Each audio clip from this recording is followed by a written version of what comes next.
for the Agile community. www.Agile.FM. Thanks for tuning into another episode of Agile.FM, and today I have a guest with me I always wanted to have on this podcast, but the stars have not aligned until today. It is Esther Derby. Esther Derby is an author of two books. One of them is, I remember when it was released in 2006, Agile Retrospectives, I think a book that changed many people's lives. Esther is a founding member of the Scrum Alliance, board member of the Agile Alliance. She probably doesn't need an introduction to the Agile community, but I'm doing it anyways. And she holds a master's in organizational leadership, and these pretty much are the topics we would love to talk about today. So first of all, welcome to the podcast, Esther. Thank you. I'm thrilled to be here. Right, and we also have your dog, Izzy, in the background as well.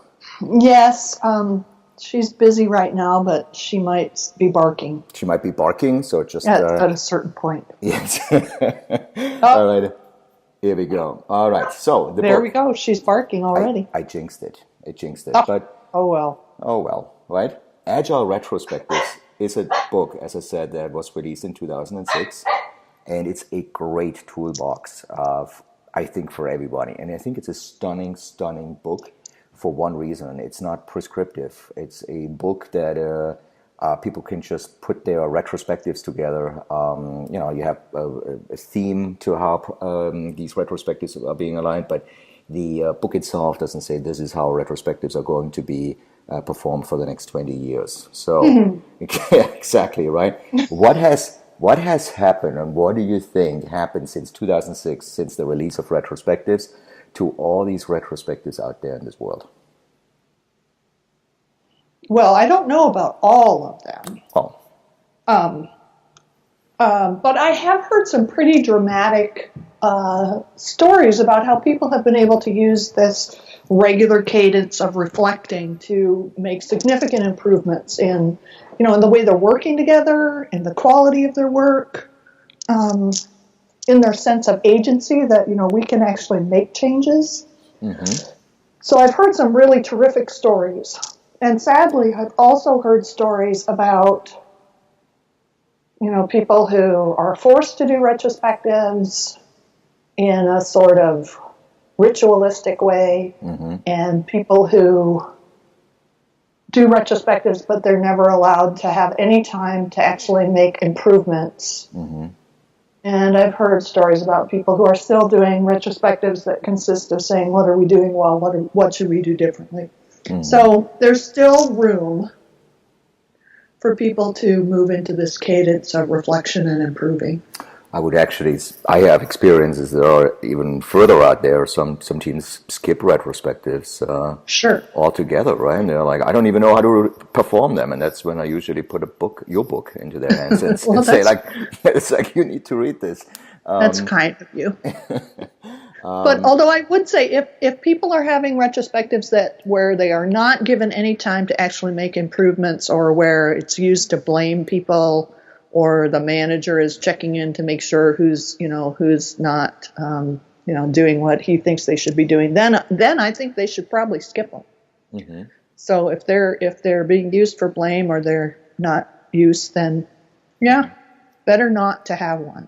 Yeah. At all, than to have one that's contributes to blame or is not a good use of people's time. Mm-hmm. Yeah. So, how do you feel about in Scrum? Everything is time boxed. So is the retrospective. How do you feel about that time box? Just curious. Well, I think time boxes can be useful. I don't think they're the thing that will save everything, but what I often find is that people allocate so little time to reflection and improving to their retrospectives that it's not surprising that they're not getting much value out of them. Mm-hmm. If you're only allocating half an hour to think about a month's worth of work or 2 weeks worth of work, it's mm-hmm. not surprising to me that you're not getting beneath the surface. Mm-hmm. How do you you probably have seen the latest version of the Scrum Guide, which was released maybe 2-3 weeks ago, early November 17. Actually, I haven't looked at it. Right. So there is a new statement in there which emphasizes actually retrospective items to be part of the sprint backlog for the future sprint. Yeah, I agree with that. I've been saying that for years. Awesome. That if your improvement actions aren't part of your real plan, if they're part of some separate plan, nothing happens with them. So they have to be considered part of your real work, not some separate category of some, because those secondary plans just are always overtaken by the need to deliver features. So I agree that it's really necessary for it to be part of the plan for the work for the sprint. Awesome, right. So that was retrospectives, and it was a long time ago. But today you're focusing on bringing agility to organizations, and you state that the environment, culture, and organizational dynamics are directly linked to the level of success. Why is working with people so much harder than with machines? Well, they're not deterministic.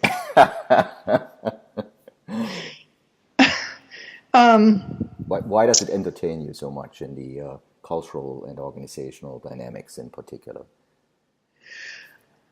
Well, people are endlessly fascinating.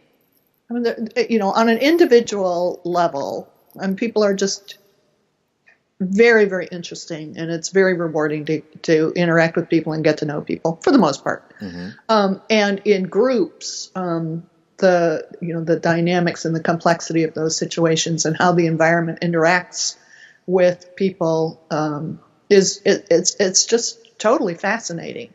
And my experience is that in most organizations, people focus on let's get the right people, and then let's get these people to work to the maximum efficiency, versus looking at the environment that we've created for people.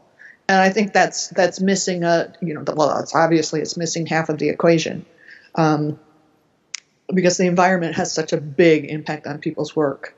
Actually, Kurt Lewin has an equation which I'm quite fond of, which is behavior is a function of the person and the environment. And I think that is often overlooked. So, for example, I got a call from someone who was telling me about a team that was just demotivated, and he was wondering how he could motivate these individuals, and he was wondering if they just were kind of had a character flaw because they weren't motivated even they were being paid. And I started asking questions, and it turned out that these poor people were working on a task that was really not very compelling. They were updating legalese on pages for a large organization. They worked in a basement room with no windows. Oh my God! They had no connection to the people who actually approved these web pages, and half the time they'd finish something and they'd contact the person, and the person would say, I can't get to that for 6 months, and so there was nothing in their environment that provided motivation. They were divorced from the end customer. Their work was compartmentalized, so it didn't really touch on the whole or a bigger purpose. And their physical environment was terrible. So. But they were getting paid. Well, they were getting paid, so of course they should be giving their full effort. Well, I think that's a faulty way of thinking. People are motivated when things are interesting and there is some larger purpose. And they were being dutiful. It's not like they weren't doing their job. They just weren't highly motivated. So in that case, there were some limits about what they could do, since the design of the work was such that it was intrinsically not particularly motivating, but there were other things they could have done to make the environment more hospitable to humans. What do you think are the factors for a higher morale? Obviously, it's not the pay, but what increases the motivation of doing a stellar job on a specific project? Having a compelling purpose, one that is meaningful, that is challenging, that that is clear enough that people can actually grasp what it is to do is a big part of it. And then having the means to do that.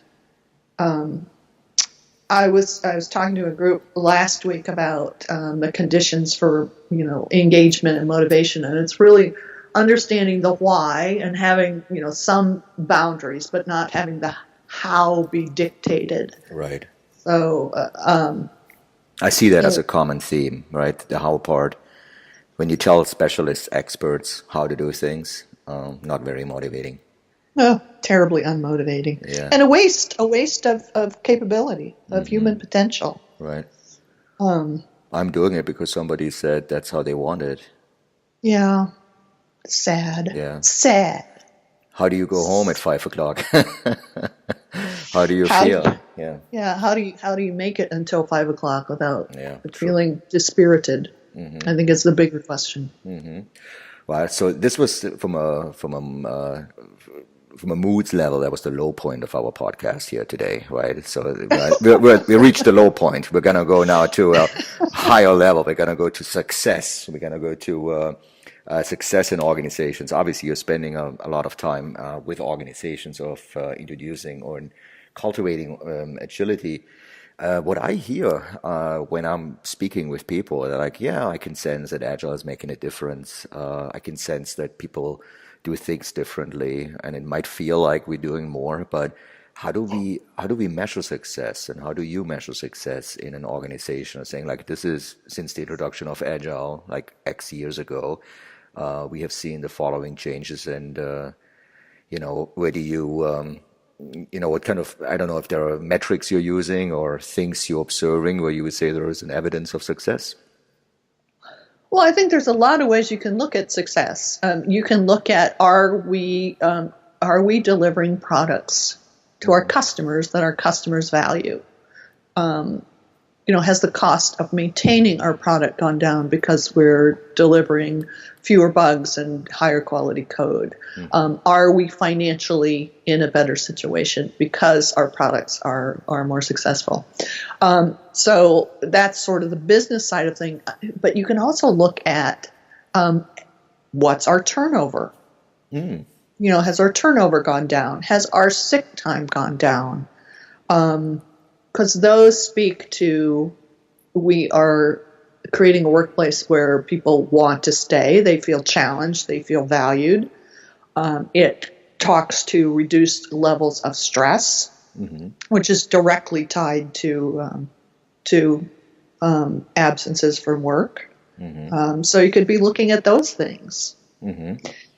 Some people are doing happiness indexes, and those may or may not be valid, but the turnover and the sick days directly relate to how people feel about their work and whether they're working at a sustainable pace.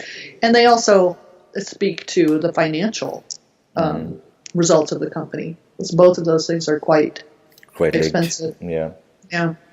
So my dog is making a lot of noise in the background. I hope it's not coming through in the podcast. No, I don't hear anything. And oh, good, because it's not me making those sort of grunting and chewing noises. I promise you, it's not me.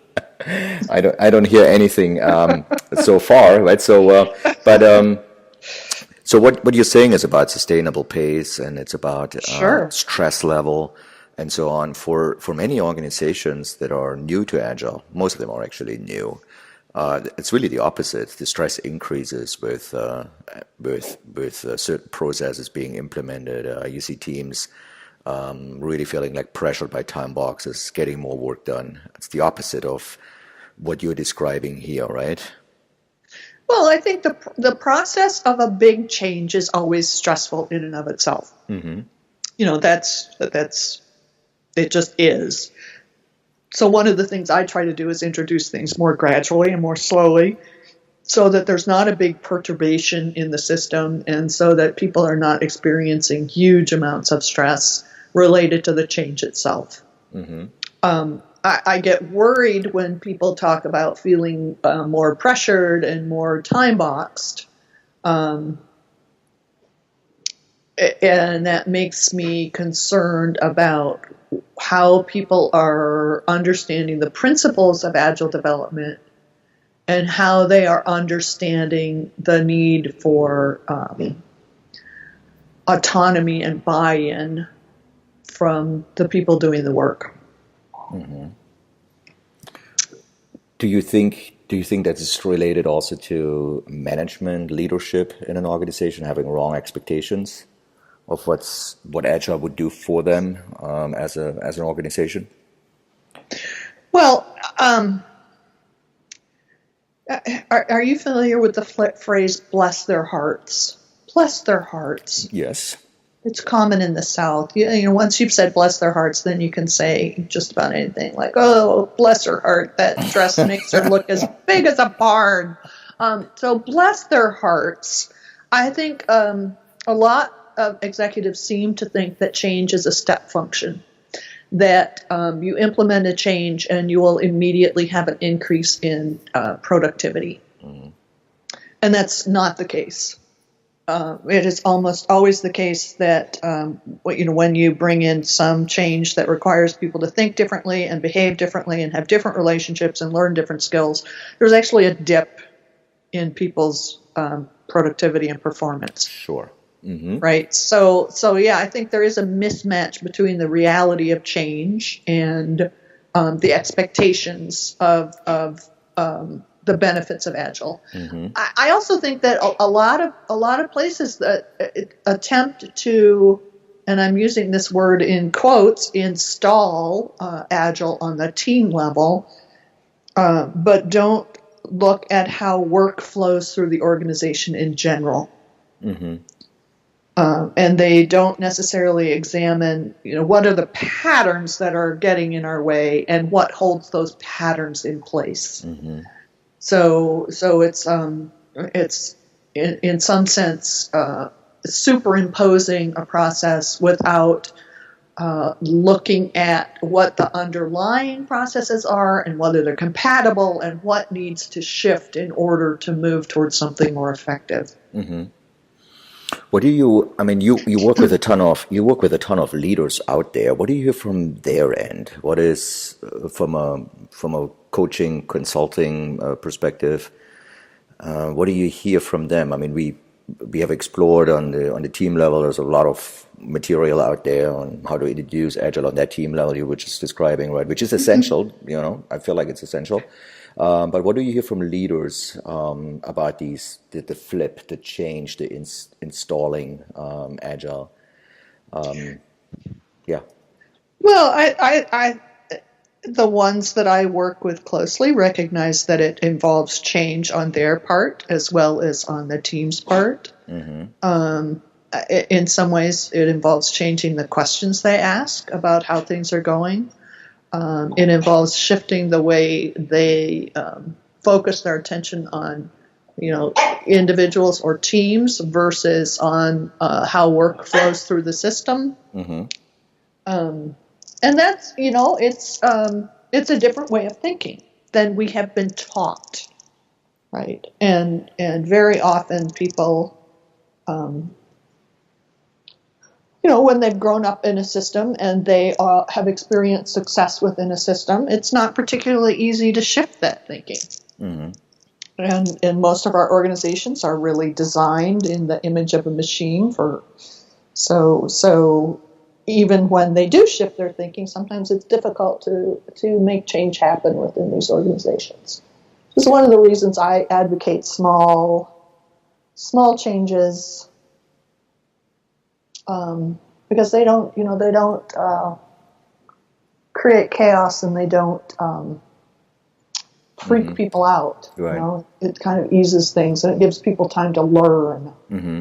as they go and shift their thinking as they go. Mm-hmm. So you have on your website, I found a chart. I think it's a few years ago you released this, and it's like the environment for Agile success. What is, and one of the things is really, you're using the M word on that chart, like management, right? Where a lot of people try to stay away these days. For me, it's like, management, leadership. there's morale, there's clarity, capability, decision-making, group effectiveness. Could you, just for the listeners visiting your site, interested in that model, why do they exist? Why did you put these things together, and why are they exactly like this? I'm super excited about morale, for example. Well, I think all of those things are sort of mutually reinforcing. And I'm trying to get to that page, so I'm looking at the same thing you're looking at. Yeah. So we have like in the inner core, we have the values, the mission. And of course, I just redid my website, so everything's, I don't know where anything is anymore. So the way people think about their organization is often like a machine, right? That's kind of the dominant image, whether it's consciously held or not, about an organization. But it's really far more complex than that, and there's, we don't have a direct causation. So all of these things are entwined. Everything touches everything. And these are some of the areas I look at in terms of the functional dynamics of an organization to understand where there is room to shift something so that, we can move towards something more effective. So the way people are doing management, what management practices are in place, and how people think about that job will affect how people are making decisions. It will affect morale. It will affect all sorts of things.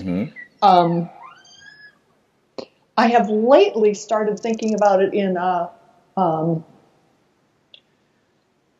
way that distills it to what managers need to be paying attention to is clarity.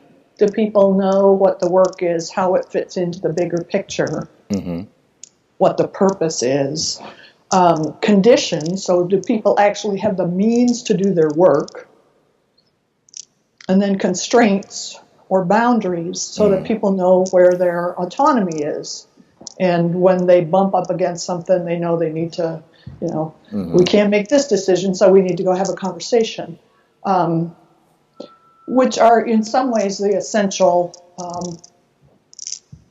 factors which we can use to influence the patterns that emerge in a complex system.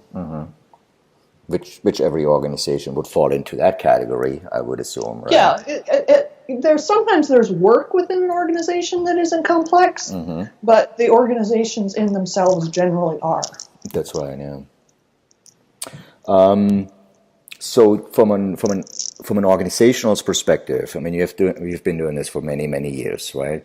Are there any indicators for you when you walk first day, you're meeting with a new organization, new customer, you walk into this organization, is there anything you take away on day number one where you think like, wow, like things you notice instantly for this, there is Agile going on here, yes or no? It's like, are there any kind of key things you commonly see out there where you feel like an organization needs help in a specific area?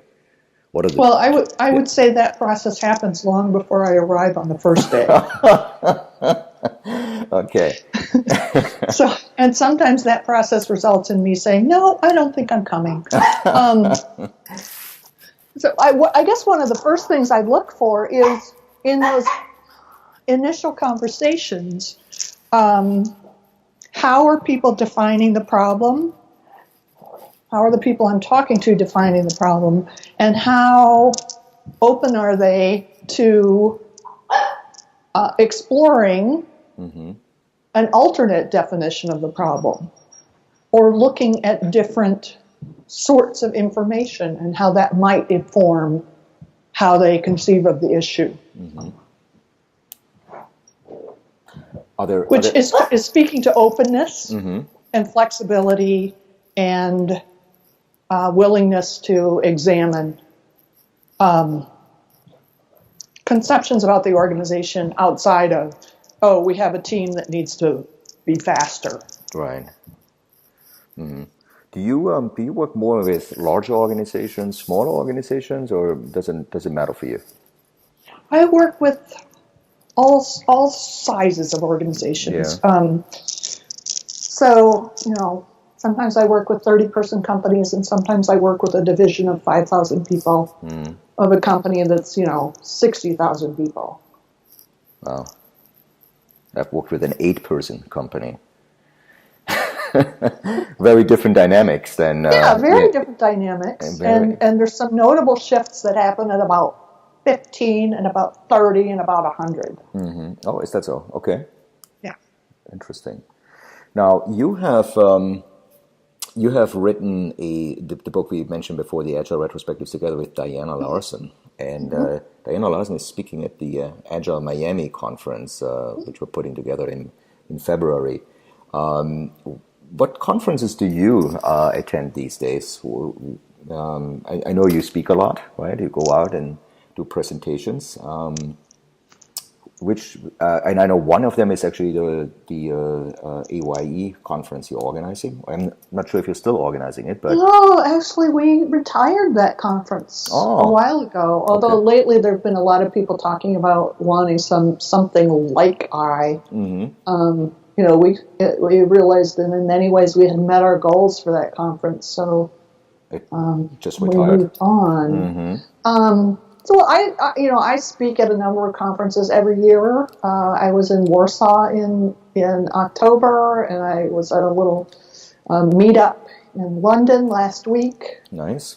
I get around. You get around. And my schedule for 2018 is still taking shape. Mm-hmm. So I know I'll be at the Scrum Gathering in Canada. Mm-hmm. And there's some other things that are in discussion. All right, maybe we have an opportunity to get you to New York at some point. It's possible. Possible, right? It's more than possible. Get you to the Agile Day in New York, or we align you with another conference maybe down the road. February in Miami, by the way, very nice. What conferences do you see currently trending? Like from your perspective, right? The topics you're writing and you're passionate about. Are there any kind of conferences, Agile 2018, like the typical flagship 5-day conferences for the broad masses, right? You go there and you speak, but is there anything that stands out where you would say this is a must go for you? Oh, well, there's a very long list. I mean, I actually really love a lot of the smaller regional conferences. Mm-hmm. I really love them. They get a sort of different variety of speakers, and you often have much more opportunity to interact with people than at a huge conference. True. So, I really liked the Path to Agility conference. Mm-hmm. I went to that. I spoke at that last spring, and I think they did a fantastic job putting the schedule together. Mm-hmm. There were topics that were outside the norm and that were interesting and compelling. Agile and Beyond. I've heard of that one, yeah. Yeah, so it's Midwestern Conference. They do a really nice job. Mm-hmm. So some of these smaller regional conferences, I think, are really terrific. Mm-hmm. Really terrific.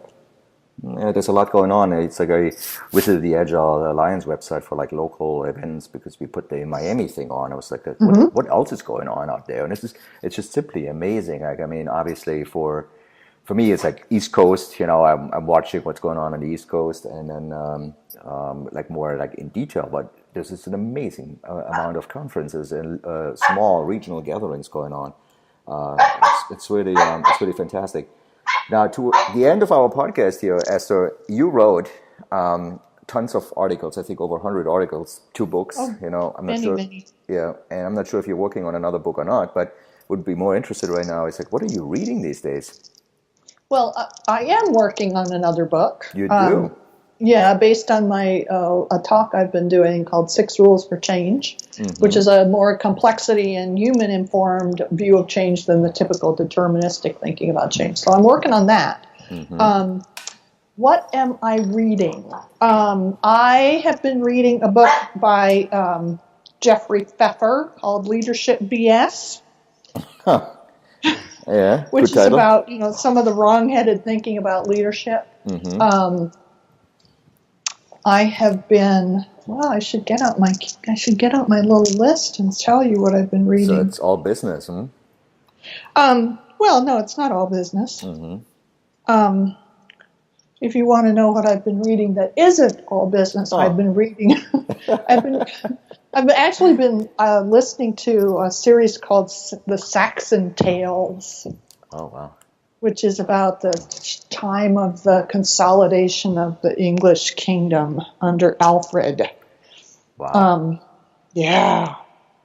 But I've been reading stuff about social network analysis. I've been reading stuff about complexity. I've been reading stuff about social history and the origins of accounting. Wow. Very, very specific topics, and probably to me totally unrelated, but probably for you they're very related. To me they're quite related. Yeah. Because everything touches everything. Everything touches everything, right? Well, Esther, thank you so much. I wanted to just get like a feeling here for what you're working on, and we got this amazing info that you're working on another book, the 6 Rules of Change. I'm not sure if that's going to be the title or so, but no one can ever tell. Exactly. And but I wanted to thank you just for your time. I wanted to thank you and Issy and for your time. And I have more information on the website on Agile.FM, but your Twitter handle is Esther Derby, just in one, no gaps, no colons, nothing. And people can reach out to you. They can get in touch with you on your website, estherderby.com.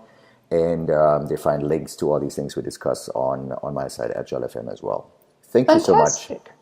Yeah, thank you. It's been delightful chatting with you. Same here. Thank you. Thank you for listening to Agile.FM, the radio for the Agile community. I'm your host, Joe Krebs. If you're interested in more programming and additional podcasts, please go to www.agile.fm. Talk to you soon.